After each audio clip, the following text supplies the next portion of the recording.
Happy 4th of July weekend. I'm out at the park. Figured I'd come out here and get some air and get some sun. It's supposed to got these weather warnings today. Heat advisory, 88 degrees. It's been that way, I think. We're close to it, at least 86, 87, something like that. So it's going to be 88 today. Which in town, in the town part, it's going to feel like 90. Because, all the cars, the congestion, the factories, stores. Ugh. That guy better hurry up and make it out the driveway. He almost got hit. Okay, so James Coughlin put out a video today about, which I thought it was on the 5th, because in iPic Go 2 and George Bush's eyebrows, his right eyebrow shows Trump laying down, and there's like a 7, right? The 7 obviously represents July. And then on the left eyebrow, there's a letter 5, and then there's what looks like a nail or a foot. It might be a foot, like a tripping or a foot cut off or something like that, which the left side, that kind of makes sense. The negative side, that kind of like thing. But usually the buck moon is on July 5th. But this year it falls on July 3rd, and it's not only called the buck moon. Remember the deer I was showing you, the buck? Oh, that makes sense now. So which side was it on? It was the side of the side the girl was on. Oh my gosh, I can't remember. I'm constantly looking at both sides, so I haven't really focused on it. Okay, let's look at this really close. Okay, you kind of see the two eyes and a bigger picture.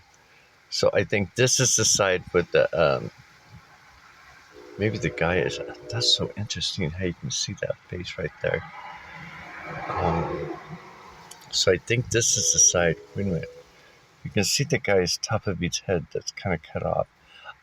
Maybe that's this side. Anyway, the buck deer is like right down here on my neck, which I can't tell from this angle, besides there's a glare. Just look at my video I just did a couple days about the images on my face. You'll see the deer I pointed out. So like the buck moon, okay, is also the raspberry moon, so it's bright red. It's the hay moon. And the reason why they call it a buck moon is because this is the time of the year where the antlers start growing. And remember, if you start thinking of a deer and antlers growing, antlers are like roots reaching for the heavens. Their knowledge.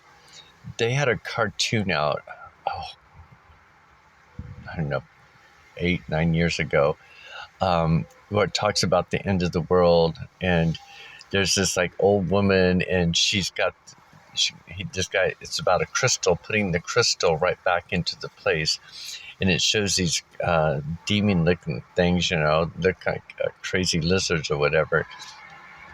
And then the kid puts the crystal back in just as it was doing alignment. And this ray comes down, and it transforms all those beings back to the original, what they were. And they look like, ancient beings, but they had these antlers, or what you call roots, vines of a tree reaching up really tall. And which is kind of cool. It was like saying it was undoing the curse that was put on the land, right? So those beings that were mean and evil, doing mean and evil things, transformed back into their original self. And I think that's why we shouldn't hold judgment or anything against anybody in this land, to let the law play out. Even though we're hurt about how they've done certain things and stuff, I think it's because everything's going to turn right back to its original pureness. Um, oh, that is just so amazing, though, really. Um, Maybe that's why Jesus, the they were taught or questioning about, well, why are you with them? Why are you with the bankers and those type of people, um, when you should be this way, right? So in other words, they were telling Jesus that you shouldn't be hanging around them because they wouldn't do it. But Jesus is like, you've got to, just like in our body, you can't ignore your dark side. You can't ignore the negative side of you and just say, oh, I'm on this peace, love, and light, peace, knowing that there's that buildup of ignoring this whole left side of your body. It's just like, wait a minute, everything, they may not realize it then, but in the end, it's all going to hit them of not being true to themselves, not recognizing that, we got to bring them both in together. And to remember that, the negative side is still the negative side. We still have phases of like bad thoughts or things that come into our mind. And you're like, oh, get that out of my mind. That kind of thing, because it's always there.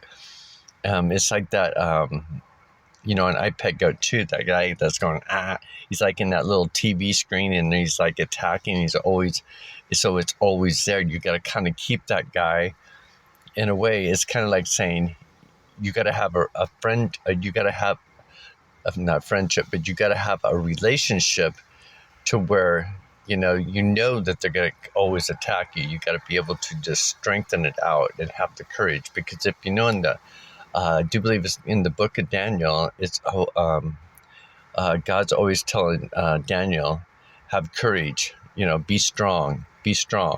And that's what it's all about. It's, and even in Alice in Wonderland, the Cowardly Lion, right? And be strong. Or the Tin Man, or, having a heart, because,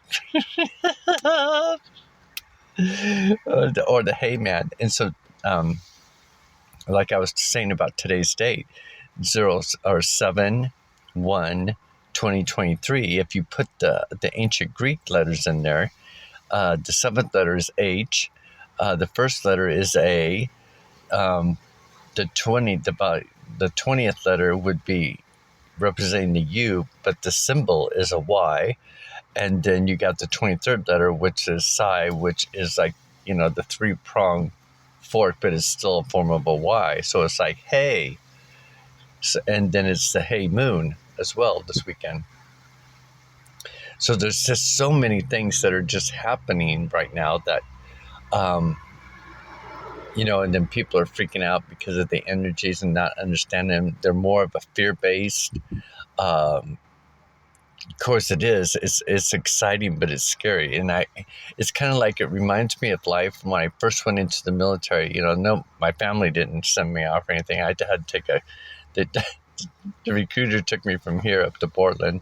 And I stayed a night there and then went from there to boot camp, San Diego. But it's the fact that, it was like, they didn't even really care that I left. I was more concerned about, I'm leaving home. I'm leaving knowing that no one really wanted me here, But I was just like, I'm going to do it. And I did. I went right through it, and I met my friend Chad up in Portland. So he was in the same hotel room with me. Then we went to, so I had somebody with me the whole time, it's building up a friendship. Because he needed a friend as well. So, and we're from Oregon, blah, blah, blah. And then we got the same boot camp, then we had the same apprenticeship, and then we had the same VP squadron, and then we went from there to Hawaii, another VP squadron. So it was kind of interesting how I was saying things are kind of planned out for us of where we're going. We just need to take that step, that leap of faith. And so when we're getting to this turning point, this is how I feel about it now. It brings up that feeling of every time, or like when I left the military, it's just like, oh, no, what am I going to do now? I've had practically 8 years of just military living and working in that type of environment. Now I got to go back to civilian life. Oh, what's that going to be like, And so you got that transition period, It's like, oh, I don't have a job. I got to get a job. And then you move into that, even though you're nervous about going into it. But then I got up to 3 jobs within a year. So I was working like 3 jobs, part-time here, part-time there, because they don't like to do full-time apparently. And unless you have degrees and stuff in California, that's where I got out at. Nor do they have to pay insurance or whatever. So, there's always a benefit to them.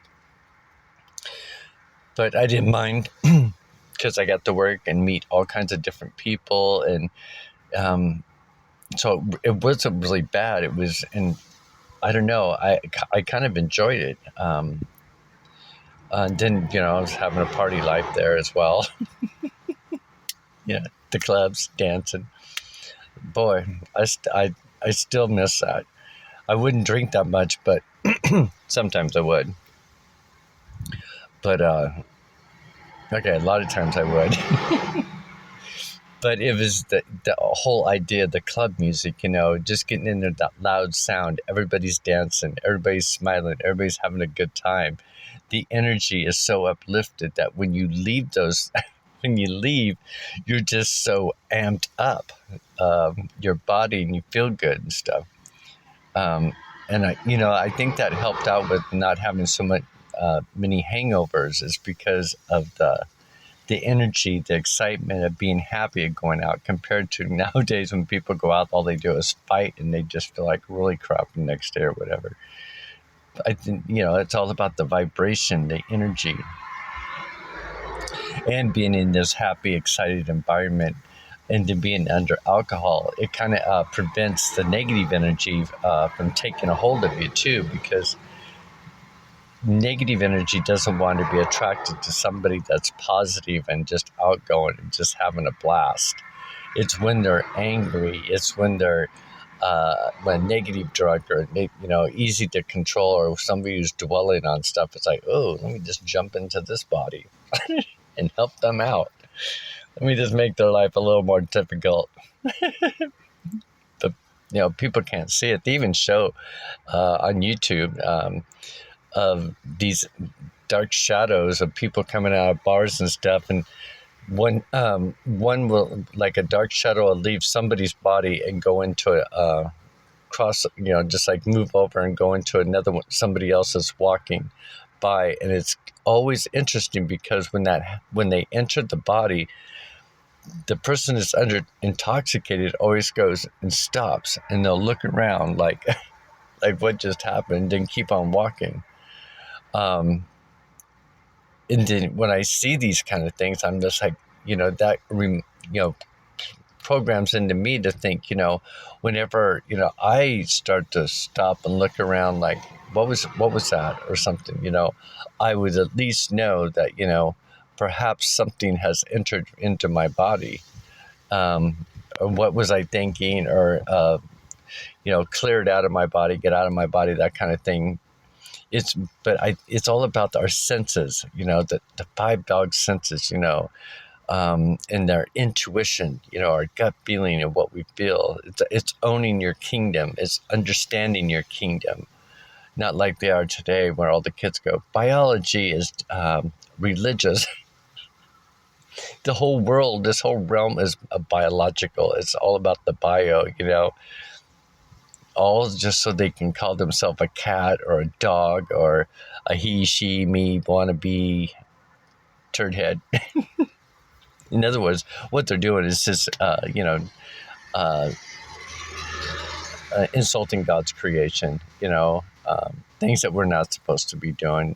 And, you can't tell people that because it's like they got a wall up, which I found was quite interesting, because it was like in the 80s, it was the LGBT, they were fighting for their rights and this and that.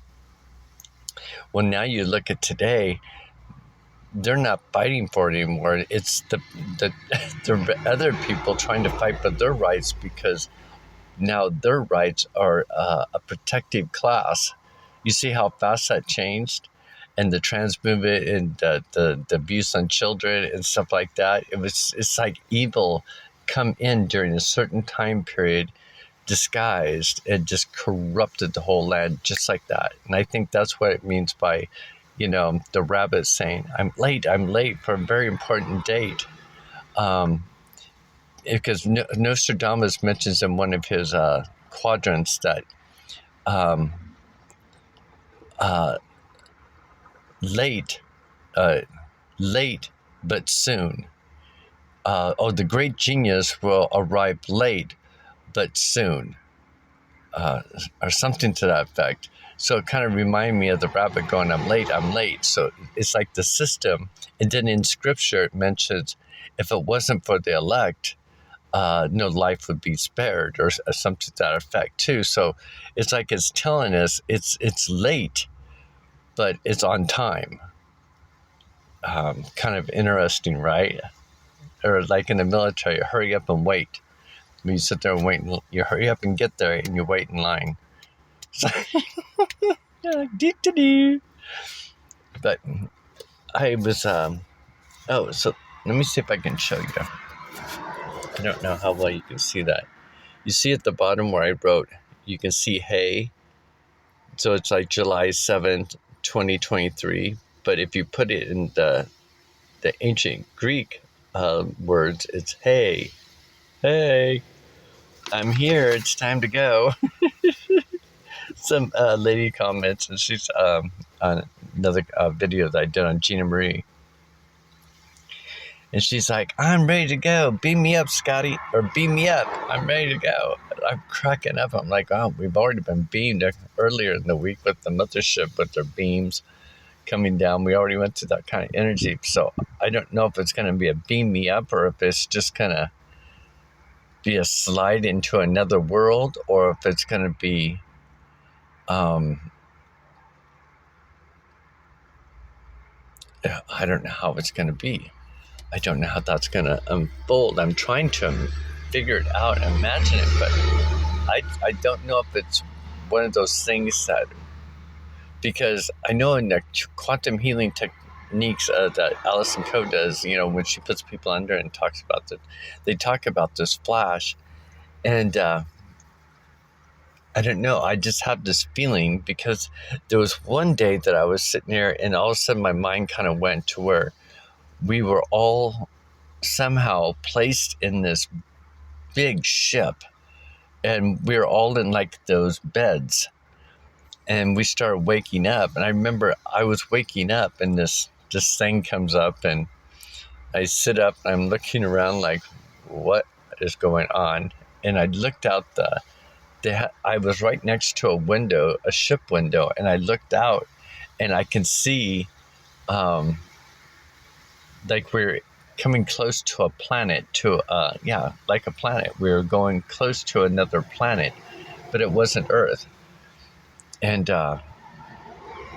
so I don't know about that dream any more than me waking up and going, and then seeing other people's, it was very futuristic, space-like, and I was more of like, wow. And then I was trying to, feeling the bed that I was in, how soft it was, and I was just so interested in everything about it. And then looking out of this, spacecraft, I was seeing like this another world that we were approaching. So I'm not, but the ship, even me sitting in that part of the ship, it's like mentally I can see the ship was gigantic. It was like, seriously, it was just like this gigantic ship just going through space. It reminded me of those movies that they show.